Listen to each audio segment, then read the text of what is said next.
देखो बेटा, अभ्यास के रूप में शिक्षा BESC 134 ये आपका कोड नंबर है और पेपर का नाम है। आगे देखते हैं। देखिए, अभ्यास के रूप में शिक्षा यानी कि एजुकेशन एज ए प्रैक्टिस। शिक्षा को हम जब अभ्यास के रूप में लाते हैं तो उसके कौन कौन से रूप देखने को मिलते हैं हमें, और आगे हम इस यूनिट में पढ़ेंगे। ये देखिए खंड 1, अभ्यास के रूप में शिक्षा की समझ, अंडरस्टैंडिंग एजुकेशन। अभ्यास के एक क्षेत्र के रूप में शिक्षा यानी कि जो शिक्षा है वो एक क्षेत्र है, यानी कि एक फील्ड है जहां पर अभ्यास किया जाता है, यानी शिक्षा के माध्यम से जो है प्रैक्टिस जो है वो की जाती है।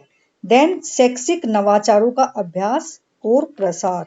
देखिए शैक्षिक नवाचार क्या होते हैं, ठीक है। शिक्षा में देखो, शिक्षा शैक्षिक का मतलब है शिक्षा से संबंधी या शिक्षा के। नवाचार, नवाचार बना है नव। नव क्या होता है? नया, ठीक है, नया। नवाचार, चार मतलब आचार, नव जमा आचार, नवाचार। देखिए ये दोनों मिलके नवाचार बना है, नव जमा आचार, नवाचार। यानी देखो नया, आचार मतलब व्यवहार एक तरह से, ठीक है। तो नया व्यवहार जो है शिक्षा के क्षेत्र में कैसे लाया जाए या कैसे लाया जा रहा है दिन प्रतिदिन। आप याद कीजिए, क्या आपके माता पिता के समय में एजुकेशन का, शिक्षा देने का यही रूप प्रचलित था? क्या विद्यालयों में इसी तरह से बिहेवियर किया जाता था बच्चों से जिस तरह से आज किया जाता है? बताइए। ठीक है, पहले क्या होता था, पनिशमेंट भी होती थी और जो है एक रोटन एजुकेशन होती थी, यानी कि रटंत प्रक्रिया पहले अपनाई जाती थी। रोटन एजुकेशन थी पहले, और अब जो है वो रटंत जो एजुकेशन है या जो रटंत प्रक्रिया जो चलती है वो अब नहीं चलती। बच्चे की जो है समझ को जो है डेवलप किया जाता है। तो ये कुछ ऐसे ही कॉन्सेप्ट हम इस पेपर के माध्यम से पढ़ेंगे। तो यहाँ पर मैं आपको हर एक यूनिट का अर्थ समझा रही हूँ ताकि आपको पता चले कि हाँ इस यूनिट में हम ये करेंगे। तो एक्चुअली इग्नो के जो बच्चे हैं उनके साथ प्रॉब्लम क्या होती है, ना तो वो पूरी क्लास ले पाते हैं और क्लास इतनी कम होती है कि बच्चों का सिलेबस नहीं हो पाता है पूरा। तो इसीलिए मैं आपको एक ब्रीफ समरी यहाँ पर आपके सिलेबस की दे रही हूँ ताकि आप अपने आप से खुद से पढ़ें, तो आपको ये ना लगे कि हम क्या पढ़ रहे हैं। तो उसी की एक एक यूनिट की ब्रीफ समरी मैं लेकर यहाँ पर चल रही हूँ।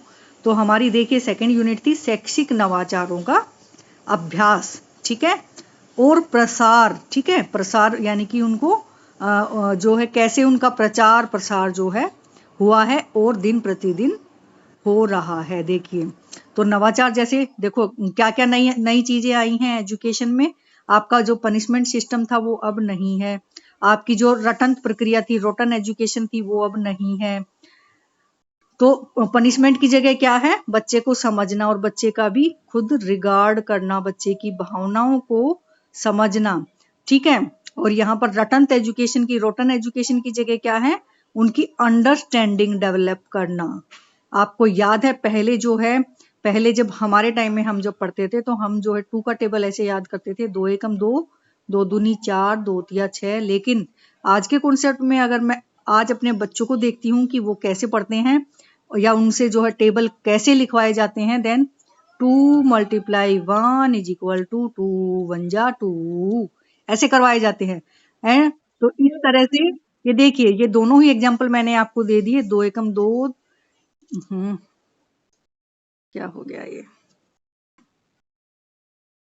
एक मिनट बेटा, ठीक है। 2 एकम 2, 2 दूनी 4, 2 तिया 6। ये क्या है, रोटन एजुकेशन जो पहले चलती थी, रोटन प्रोसेस होता था पहले पढ़ाने का। और आज क्या है, अंडरस्टैंडिंग है। तो अंडरस्टैंडिंग में 2 × 1 = 2, 2 1 जा 2, 2 2 जा 4। तो ये देखिए अंतर, देखिए ये एक छोटा सा एग्जाम्पल दिया है मैंने आपको नवाचार का। ओके, नेक्स्ट चलते हैं। तो इसका प्रसार कैसे हुआ, अभी जो है हम फर्स्ट यूनिट में हम ये देखेंगे। जो आप फर्स्ट ईयर में जो पढ़ के आए हैं 131 और 132 पेपर, उसमें हमने जो है जो है जो अलग अलग जो कमीशंस आए थे, अलग अलग जो पॉलिसीज आई थी, उनके बारे में बात की थी। तो उनके माध्यम से जो है ये समय समय पर शिक्षा के क्षेत्र में जो बदलाव आते हैं, उनके कारण जो है उन बदलावों का, उन पॉलिसीज का, उन नवाचारों का प्रचार प्रसार होता रहता है। ठीक है, नेक्स्ट है शोध तथा विकास का अभ्यास। तो यहाँ पर हम रिसर्च के बारे में पढ़ेंगे कि रिसर्च क्या है, व्हाट इज रिसर्च। देखिए रिसर्च क्या है, रिसर्च यानी जो है हमारे पास अभी प्रेजेंट में है, उसको उस पर जो है दोबारा से काम करना, उसको री का मतलब होता है दोबारा से सर्च करना उसके बारे में, उसको किसी दूसरे पहलू से देखना। ठीक है, वो रिसर्च होता है। रिसर्च शोध तथा विकास का अभ्यास। ठीक है, यहाँ पर हम शोध और उसके प्रकारों के बारे में, शोध के कौन कौन से चरण होते हैं, ये पढ़ेंगे। नेक्स्ट है शिक्षा और नीतियां। तो जैसे मैंने बताया कि शिक्षा के क्षेत्र में अलग अलग नीतियां आती रहती हैं, तो यहाँ पर हम शिक्षा की नीतियों के बारे में पढ़ेंगे। फिर देखिए शिक्षा में नवाचार का मतलब आपको आ गया है समझ में, नवाचारी तथा वैकल्पिक अभ्यास। तो यहाँ पर आपको इस यूनिट में कुछ एग्जाम्पल दिए हुए हैं। ये देखिए यहाँ पर भारतीय कॉन्सेप्ट में एग्जाम्पल दिए हैं, यहाँ पर विश्व स्तर पर कुछ एग्जाम्पल प्रयोग में यानी कि कुछ एक्सपेरिमेंट किए गए नवाचार को अपनाने के लिए। ठीक है, कोई भी चीज जब जनरलाइज हो जाती है, जनरलाइज मतलब साधारणीकृत हो जाती है कि उसको जो है हम एक क्लासरूम में अप्लाई कर सकें, उस क्लासरूम में अप्लाई करने से पहले हमें उसको देखना होता है कि क्या वह सफल होगी भी या नहीं, क्या उसको हम इस एज के बच्चों पर अप्लाई कर भी सकते हैं या नहीं। तो ऐसे ये हमें करने के लिए, हमें अभ्यास में लाने के लिए कुछ जो चीजें हैं या कुछ जो नवाचार हम करते हैं, नए प्रयोग करते हैं, उनका हम एक्सपेरिमेंट करके देखते हैं। तो यहाँ पर जो है एक्सपेरिमेंट आपको इकाई 5 में और 6 में दिखाए गए हैं, भारतीय संदर्भ में यहाँ पर, और इकाई 6 में वैश्विक संदर्भ पर दिखाए गए हैं। Next is your unit 7। We can erase it.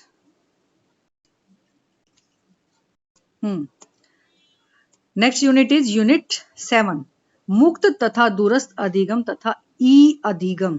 देखिए इसमें 3 वर्ड हैं, मुक्त,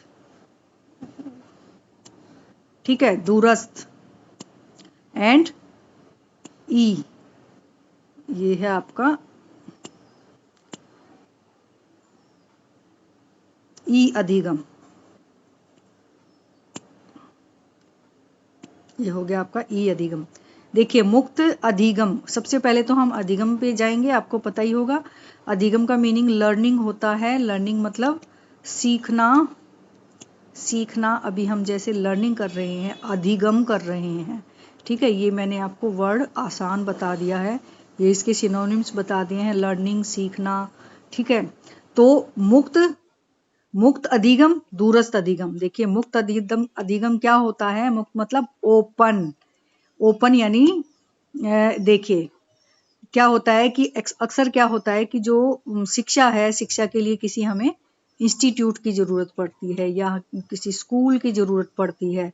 ठीक है, तो वहां जाकर जब कोई बच्चा जो है शिक्षा ग्रहण करता है, स्कूल में जाके, इंस्टीट्यूट में जाके, तो वो रेगुलर स्टडी होती है। ठीक है, अब मुक्त का मतलब होता है ओपन। ठीक है, यानी जहां पर कोई बंधन ना हो, तो मुक्त जो शिक्षा होती है। देखिए जब बच्चा स्कूल में जाता है तो कुछ ना कुछ बंधन होते हैं। कैसे बंधन होते हैं, देखिए हम यहाँ बंधन की बात करें या कुछ हम कहें कि रूल्स होते हैं कुछ ना कुछ। देखिए कैसे रूल्स होते हैं, आपको जो है स्कूल का एक अलग से टाइम होगा, स्कूल में पीरियड होंगे, स्कूल में जो है यूनिफॉर्म होगी बच्चों की, इस यूनिफॉर्म में आना है। ठीक है, एक टाइम पीरियड होगा कि 1 साल में आपको ये कंप्लीट कर लेना है, या सेमेस्टर सिस्टम होगा, या बीच बीच में यूनिट टेस्ट होंगे बच्चों के, फिर वो नेक्स्ट क्लास में आ जाएंगे वार्षिक परीक्षा के बाद। ठीक है, तो कुछ ऐसी बहुत सारी चीजें हैं, लंच ब्रेक होगा, बीच में समर वेकेशन, विंटर वेकेशन, ये सारी चीजें जो हैं ये एक इंस्टीट्यूट में, एजुकेशन इंस्टीट्यूट में या स्कूल्स में हम देखते हैं। ठीक है, अब हम बात करते हैं मुक्त की। मुक्त इसका अपोजिट है। बहुत सारे बच्चे हमारे देश में ऐसे हैं जो रेगुलर स्टडी नहीं कर सकते, स्कूल में नहीं जा सकते, उनको जो है अपने माँ बाप के साथ काम करवाना पड़ता है, या वो किसी ऐसे रिमोट एरिया में रहते हैं जहां पर स्कूल्स उपलब्ध नहीं है, तो वहां पर जो है जो मुक्त एजुकेशन है, जो ओपन एजुकेशन है, वहां के उसके माध्यम से ये शिक्षा ग्रहण करते हैं। जो आपने SOL सुना है ना, स्कूल ऑफ ओपन लर्निंग, हम कहते हैं भाई वो क्या वो रेगुलर स्टडी कर रहा है? नहीं भाई, मैंने तो जो है ना ओपन से किया है।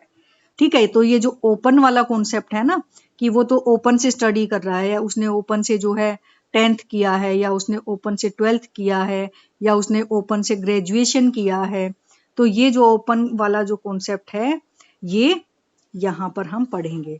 दूरस्थ अधिगम, देखिए दूरस्थ अधिगम में क्या है, डिस्टेंस एजुकेशन, ये भी एक तरह से जो है कोरस्पोंडेंस स्टडी जो होती है, जैसे आप लोग इग्नो से स्टडी कर रहे हैं, दैट इज द टाइप, वो दूरस्थ अधिगम। ठीक है, डिस्टेंस लर्निंग। ठीक है, अब डिस्टेंस लर्निंग में क्या होता है, आपको जो है काउंसलिंग सेशन दिए जाते हैं, आपका स्टडी लर्निंग मटेरियल आपको उपलब्ध कराया जाता है, और आपका जो है असाइनमेंट आपको बीच में देना होता है, फिर आपके जो है अंत में आपके एनुअल या सेमेस्टर एग्जाम होते हैं। ये हो गया आपका दूरस्थ अधिगम। ठीक है, नेक्स्ट है हमारा ई लर्निंग, ई अधिगम। देखिए ई का मतलब है यहाँ पर इलेक्ट्रॉनिक। ठीक है, इलेक्ट्रॉनिक, अभी जो हम ऑनलाइन स्टडी कर रहे हैं, आप मेरी क्लास में हो और मैं आपको पढ़ा रही हूँ। ठीक है, ये कोरोना टाइम से स्टार्ट हुआ है, लेकिन अभी भी चल रहा है इग्नो में। बट क्या होगा, नेक्स्ट सेशन से आप जो है कॉलेज में आएंगे और वहां हम ऑफलाइन स्टडी करेंगे। तो ये जो ई लर्निंग है, ये कहीं ना कहीं जो ऑनलाइन जो क्लासेज हैं वो ई लर्निंग में आती हैं, ई अधिगम में आती हैं। दूसरा देखिए, आजकल जो बच्चे हैं, बहुत सारे कोर्सेज ऐसे हैं जो नेट पर उपलब्ध हैं ऑनलाइन, जिनको बच्चे कर लेते हैं। ठीक है, ऐसे बहुत सारे पोर्टल हैं जो सरकार ने उपलब्ध करा रखे हैं, जैसे आपका स्वयं है, ठीक है, स्वयं प्रभा है। ठीक है, ये जो है सारे ई लर्निंग के एग्जाम्पल हैं। इसी तरह से मैं बात करूं इग्नो की, कि इग्नो ने जो है अपने अलग से चैनल बना रखे हैं, जैसे उनका ज्ञानवाणी चैनल है, तो ज्ञानवाणी के माध्यम से वो अपने लेक्चर प्रसारित बच्चों के लिए करते हैं। तो it is the example of e learning. ठीक है, इसमें ऑनलाइन क्लास भी आ गई आपकी, और आपका जो है चैनल से स्टडी भी आ गई, आप यूट्यूब से देखते हैं वो भी आ गया, आप गूगल से सर्च करते हैं वो भी आ गया, जो कोर्स चलाए जाते हैं अलग अलग ऑनलाइन वो भी आ गया। तो ये सारे ई अधिगम, ई लर्निंग के रूप हैं। नेक्स्ट जो इस यूनिट में आपकी इस ब्लॉक में आपकी लास्ट यूनिट है, दैट इज द यूनिट 8, शिक्षा में समावेशी अभ्यास। समावेशी, what do you mean by समावेशी? समावेशी को देखिए इंग्लिश में बोलते हैं इंक्लूसिव। ठीक है, इंक्लूसिव एजुकेशन बोलते हैं। अब समावेशी का मतलब होती है सबका समावेश। सम मतलब समान रूप से बोल सकते हैं इसको हम, समान रूप से, समावेश। ठीक है, समावेश यानी कि सबको, ऐसे इसको समझो, इसका कॉन्सेप्ट को, समान वेश। ठीक है, समान मतलब इक्वल, वेश मतलब क्या क्या कहेंगे कि वेशभूषा, समान मतलब कपड़े पहनना। लेकिन यहाँ पर देखिए मैंने आपको जो है ये वर्ड को जो है एक तरह से तोड़ के बताया ताकि आपको याद रहे। देखिए अब हम समान से के कॉन्सेप्ट से समझते हैं। समावेशी का मतलब है इंक्लूसिव एजुकेशन की जो शिक्षा है वो सबके लिए होनी चाहिए। अब इसमें सब में कौन कौन आता है, देखिए समावेशी शिक्षा में कौन कौन आता है। हम देखते हैं अपने समाज में कि जो बच्चे होते हैं वो सभी एक जैसे नहीं होते। ठीक है, कोई बच्चा जो है स्लो होता है, स्लोवर होता है, स्लो लर्नर बोलते हैं जिसको। कोई जो है बहुत फास्ट सीखता है। ठीक है, कोई तेज बच्चा होता है, या कहें कि हम कोई टैलेंटेड बच्चे होते हैं जो एक बार में ही पढ़ते ही याद कर लेते हैं। कुछ स्लो बच्चे होते हैं जो बार बार पढ़ते हैं तब याद होता है। कुछ जो है एवरेज होते हैं। तो ये बच्चों की कैटेगरी है। अब इन सब बच्चों से अलग कुछ ऐसे बच्चे भी होते हैं जो दिव्यांग, जिनको नाम दिया गया है दिव्यांग। दिव्यांग मतलब विशेष, जिनमें जो है कुछ होता है, जैसे जैसे जो हैंडीकैप बच्चे होते हैं या डिसेबल्ड बच्चे होते हैं। देखिए डिसेबल्ड में क्या क्या आएगा, ये तो देखो ये अलग हो गया। अब मैं आपको बताऊंगी कि समावेशी में आता क्या है, कि ये जो एवरेज और ये सारे टैलेंटेड और ये स्लो जो बच्चे होते हैं, इन बच्चों के साथ साथ जो दिव्यांग बच्चे हैं, ठीक है, जो विशेष जरूरत वाले बच्चे हैं, जो डिसेबल्ड बच्चे हैं, उनको भी उन बच्चों के साथ पढ़ाया जाए। जो सामान्य बच्चे हैं, जो सामान्य बच्चे हैं, स्टूडेंट हैं, उनके साथ इन डिसेबल्ड बच्चों को भी, इन दिव्यांग बच्चों को भी पढ़ाया जाए। और इनको कैसे पढ़ाया जाए? इनकी जो है, पहले क्या होता था कि इनकी पहचान की जाती थी और इनके लिए अलग से स्कूल खोले जाते थे। लेकिन कुछ बच्चे ऐसे भी होते हैं जो ज्यादा डिसेबल्ड नहीं होते, वो इन सामान्य बच्चों के साथ पढ़ सकते हैं अगर उनको उन पर जो है ज्यादा ध्यान दिया जाए तो अब जो है, जो समावेशी शिक्षा है, वो इसी कॉन्सेप्ट को मद्देनजर रखते हुए चलती है कि जो बच्चे हैं, जो डिसेबल्ड बच्चे हैं, उनको जो है सामान्य बच्चों के साथ ही बिठा के एक ही स्कूल में पढ़ाया जा सके। ठीक है, एक ही तरह की एजुकेशन उनको दी जा सके। तो ये शिक्षा में समावेश इसको बोलेंगे। जैसे आपने फिल्म देखी है ना, तारे जमी पर, उसमें ये जो बच्चा होता है ईशान, वो इस तरह का ही बच्चा होता है। ठीक है, और उसको जो है, जो वो टीचर होते हैं, वो जो आमिर खान होता है, वो उनको अलग से जो है टाइम देता है, रेमेडियल क्लासेस देता है। ठीक है, और वो जो है, वो सामान्य बच्चों से भी अव्वल हो जाता है।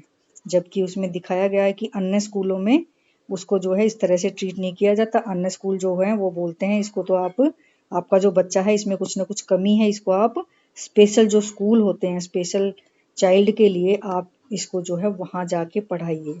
ठीक है, लेकिन वो सामान्य बच्चों के साथ ही सरवाइव कर लेता है, कोप अप कर लेता है। तो ये समावेशी शिक्षा का एग्जाम्पल आपके सामने है। नेक्स्ट है खंड 3। खंड 3 है आपका अभ्यास के रूप में शैक्षिक शोध। देखिए यहाँ पर शैक्षिक शोध का परिचय है, शोध की प्रक्रिया क्या क्या होती है, और क्रियात्मक शोध की समझ, शैक्षिक अभ्यासों के लिए शोध के निहितार्थ। तो ये सारा आपका रिसर्च से रिलेटेड है। इसकी हम थ्योरी जो है थोड़ी सी पढ़ लेंगे, क्योंकि ये बिल्कुल अलग यूनिट है। वो दोनों जो यूनिट थी आपस में एक दूसरे से रिलेटेड थी। नेक्स्ट है बिल्कुल ये आपका मैथमेटिकल बेसिस है, ये वाली जो यूनिट है आपकी आंकड़े संग्रहण। देखिए आंकड़े संग्रहण क्या होता है? डाटा कलेक्शन एक तरह से। देखिए कोई भी रिसर्च होती है, जैसे हम समावेशी शिक्षा की ही बात करें कि समावेशी जो शिक्षा है वह सफल है या नहीं, तो इसके लिए जो है, जो डिसेबल्ड बच्चे हैं उनके हमें एग्जाम्पल लेने पड़ेंगे। हम मान लो हम 20 जो है स्कूल हैं उनमें गए, वहां पर डिसेबल्ड जो बच्चे थे उनको हमने छाटा, ठीक है, और फिर उन पर हमने रिसर्च किया या शोध किया। ठीक है, तो इसको बोलते हैं, ये जो डाटा क्या हो गया, इसमें डाटा संग्रहण क्या हो गया या आंकड़े संग्रहण क्या हो गया? इन बच्चों के पास जाना और इनको छाटना, टोटल नंबर इनके कितने हैं, और इन पर एक शोध करना। तो ये शोध का एक महत्वपूर्ण चरण होता है आंकड़ों का संग्रहण करना, डाटा को कलेक्ट करना। तो आंकड़े संग्रहण का अर्थ आप समझ गए हैं। फिर इसके देखेंगे कि इसके उपकरण कौन से हैं और इसकी टेक्निक कौन कौन सी हैं। जैसे आप इंटरव्यू से ये कर सकते हैं, डाटा कलेक्ट कर सकते हैं, आप जो है गूगल से कर सकते हैं, आप जो है डायरेक्ट जो है जाके उस कम्युनिटी में जाके वहां से आप डाटा इकट्ठा कर सकते हैं। तो इसमें हम सारा, ये आपकी जो यूनिट है ये सारी ही डाटा कलेक्शन से रिलेटेड है। तो ये बच्चों आपका था सिलेबस, और जिसका मैंने जो है ब्रीफ समरी आपको यहाँ पर दे दी है। अब जो हमारी जो क्लास होगी, अभी नेक्स्ट क्लास जो होगी हमारी, वो हमारी हम यूनिट 1 से स्टार्ट करेंगे अपने सिलेबस को।